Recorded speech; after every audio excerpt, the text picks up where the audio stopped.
கடந்த திங்கட்கிழமை தெற்கு பிரிகேட் பொது பாதுகாப்பு படை தும்பாட் பகுதியில் உள்ள சேசோ கிடங்கில் நடந்த சோதனையில் 88,000 தேங்காய்களை கடத்த முயன்ற 2 ட்ரெய்லர் லோரிகளை தடுத்து நிறுத்தியுள்ளது.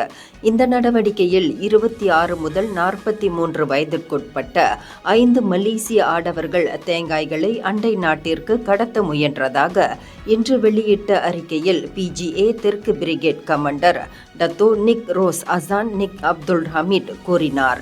ட்ரெய்லர்கள் மேலும் கிடங்கு பகுதியில் நடத்தப்பட்ட சோதனையின் போது 88,000 தேங்காய்கள் சரியான ஆவணங்களின்றியும் முறையான வாங்கும் உரிமம் இல்லாமலும் இருப்பது கண்டுபிடிக்கப்பட்டது.